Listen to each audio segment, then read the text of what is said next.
I'm a migraine sufferer, and they pop up at the worst possible times. One Halloween a few years ago I had a terrible one, and had to ditch the idea of answering the door for trick-or-treaters. Since I was so sensitive to light and noise, I turned off our porch light, other house lights, and went to bed. As soon as it got dark, it started.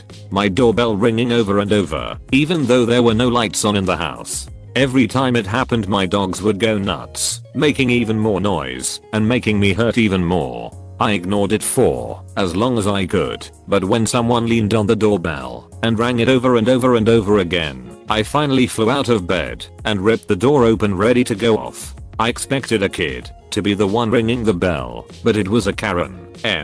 Behind her were two little kids, dressed adorably, holding pillowcases. Me, what the F lady? Porch light off is the international sign for no candy. Acts as if she's unearthed an amazing secret. I knew you were home. She shoos the kids up to me, and they yell out trick or treat and thrust their pillowcases at me. I had a huge bag of candy in the kitchen, but I was so upset I totally forgot about it. Me, girls, I'm sorry but I don't have any candy. That's why my porch light was off. To him I say, I don't feel well. I purposely turned off my lights so that I wouldn't be disturbed by children tonight. You should not be knocking on doors with no lights on. It's Halloween. Surely you can suck it up for a few hours to do something that makes children smile. How can you not have any candy? I'm sure you have something in your kitchen you can give them. My head is throbbing. I can't believe this woman. Me, something in my kitchen? Yes, what else do you have that you can give them since you weren't prepared?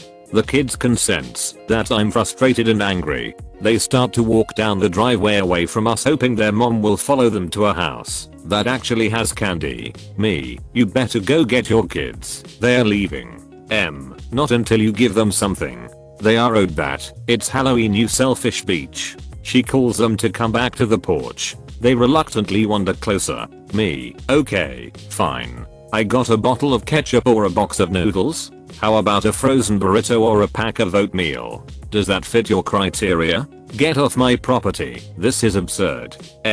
You're the absurd one. My kids deserve Halloween treats and you couldn't even be bothered to pick any up. I'm going to tell other parents about you so they avoid your house. I laughed out loud. Promise? Yay. Thanks, that would be very helpful. And I slammed the door in her face. I did feel bad for her kiddos. They got a crafty bad mum. For as long as I can remember my mother, has worked several jobs to pay her bills. As an adult, I got married, and our combined income was pretty good, so we decided we would help take some financial stress off her. So we started paying her phone bill and her utilities, and bringing bags of groceries by once a week or so. Then one day her car died, and we decided to surprise her with a new one. We picked out a new smaller silver Toyota, mid-range, not all the bells and whistles, but still a nice car. When we gave it to her she seemed very appreciative and happy. We told her we'd pay a monthly payment, the registration and insurance. The rest was up to her. She still worked full time, but I had no idea where her money went. The plan was for her to take all those bills on again one day, we just never set a time for it to happen. Fast forward 2 years later, and out of the blue my wife cheated and took off, leaving me with a ton of debt, a house I couldn't afford on my own and a broken heart. I called my mom and sobbed over the phone to her about how terrible I felt. She was sympathetic until I told her I wouldn't be able to pay her bills anymore. In fact, she became totally silent. Me, are you there? Did you just say I have to start paying my bills again? Like my car payment and insurance? Me, yes, I can't afford it anymore with just my salary. Plus, I'm going to lose my house. I can't afford to start paying these bills. Me, mom, I had no idea this was going to happen.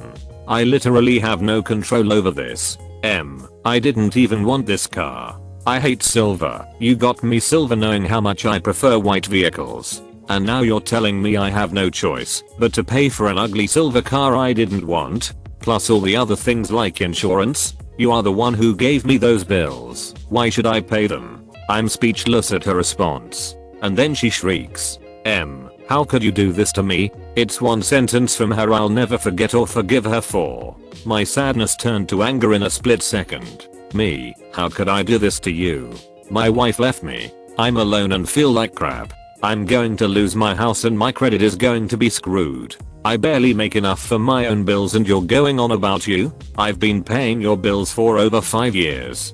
Did you never once think that one day they'd be your bills again? Did you ever plan to pay things yourself again? Or were you just assuming I'd keep paying everything until you die? You are the crappiest mother on the planet. I'm here heartbroken, lost and depressed, and the only thing you can think about is yourself. I hung up on her and cried even more. Maybe 15 minutes later, my phone rings and it's my sister. Figuring she'd just gotten off the phone with our mother, I answer. Me, okay, you talked to mom? What do you want? My sister, she's very upset. Me, so what about me? Is it that nobody cares what I'm going through right now? My life is in shambles and I'm devastated. My sister, well, you can't really blame mom. You bought her that car. She didn't ask for it. And she does only own white cars. Me, she didn't have a car at all. If I hadn't gotten her that one she'd have had to get a new one anyway. She's been driving it for over 2 years. Besides, she said at some point she'd be taking those bills back on. When was that going to happen? My sister, you may just have to work something out with her. Just pay a little to help her get back on her feet. You can't just totally stop helping her. Me, oh, yes I can. I ran the numbers. I literally do not have a penny to give her anymore. And you know what? Even if I did I wouldn't. I've been doing this for her for years and the way she acted today, she doesn't deserve it. If she needs money, from here on out it's on you. This is the one time I need my family for support and clearly I'm not going to get it. She tried to defend the way my mother reacted, but I just hung up on her too. I put my phone on silent and sat with my dogs in the dark, thinking about how I had nobody to lean on since my mother and sister were such entitled, selfish human beings. After that first phone call my mother did not reach out to me again to see how I was doing. I learned the hard way who my real friend's family were during that time, and spoiler alert, it wasn't my mother. For context, I work at a cafe in the downtown core of the city I live in. Today I was taking advantage of a lull between customers to talk to a friend about game design, and more specifically a game I'm dreaming of developing one day. Granted, said dream though is probably a pipe dream in all honesty, given how time consuming and expensive it is. We were talking how the game's multiplayer would be structured when the story begins. As usual, Ek is entitled kid, M entitled mom, F friend and me. Ek has been hovering around, obviously within eavesdropping distance for the last couple of minutes, when he moves in and inserts himself into the conversation. Ek, wow, that game sounds cool. Me, both enthused at the interest and annoyed at the intrusion. Thanks, I guess. Ek, what's it called? Where can I get it? Me, it's not even built, it's just an idea. Ek, yeah, but what's it called? Is it on Xbox? F, it's not an actual game, kid. It's just an idea in Sajiaf Profession's head. Ek, what? Why not? Me, cause I have no time or money. Ek, what? Can't you make time? And you make money here. Spend it on making that game. Me, it's going to cost a hell of a lot more than my wage here. Ek, liar. Me, indignant. Excuse me? Ek, if you're gonna keep lying like that I'm going to get my mom to pay you. Then you lines have no more excuses. F, amused. Sure, go right ahead.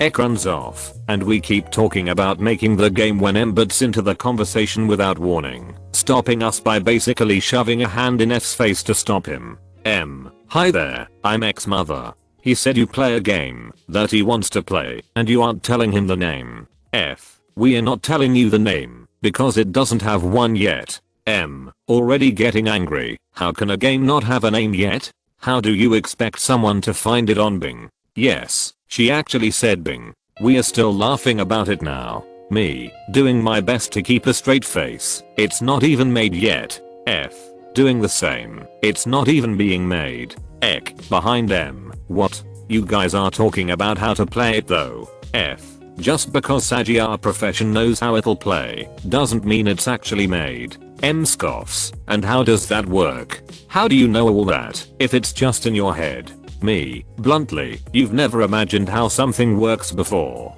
M pauses visibly before continuing. Alright, fine. How long will it take you to make this? Me, probably QUI. M interrupts. Have you even started? Me, no, I don't even have the money. M gets angrier. What? You have a job, you know. You earn money working here, right? She sighs. Whatever. My son's going to keep hounding me about this, so how much will I have to pay you? F. Wait, you pay him? M. Yes. Me, you want to pay me? M. Yes. Me, to make this game? M. Going red-faced. Yes. How much? Stop being lazy and spit it out. Me, pauses for a few moments to think of an answer. $500,000. M. $500,000. Me, to pay for staff, development PCs, software licenses, data centers, cloud storage and servers. I'd need more to buy or rent an office. M. Bullcrap. Here's what's going to happen. You're going to make this game for me, and you're not going to lie about the price. I'm paying you $80 like any other game out there and nothing more. Ek, I wanna play the beta. M. Listening to Ek, and you're going to have a beta ready for my son next week. Me, I won't. M. Excuse me? I'm paying you, so I expect you to do your job. And I expect you to have it ready by this time next week. Me, deadpan. I'm not working this day next week. M. Well then you better come back here to meet me, otherwise I'm not paying you. Me, deadpan. Okay. I'm not working, so I'm not coming in. M sputters. Enough. Beta. Here, this time next week. Or I'm not paying you. M and Ek leave at this point. Honestly, I hope they do come back. My manager was watching in the background, and she got a good laugh out of it all. Both her and I are actually kinda hoping M and Ek come back next week. If they do, we'll update you all. Thank you for watching. Slap that like button and comment your opinion on these stories below. I'm waiting. Write that comment. Seriously. Have you written it yet? If you don't comment, you make a bunny cry somewhere. You're not that kind of person. I know. Anyways, peace out and catch you tomorrow.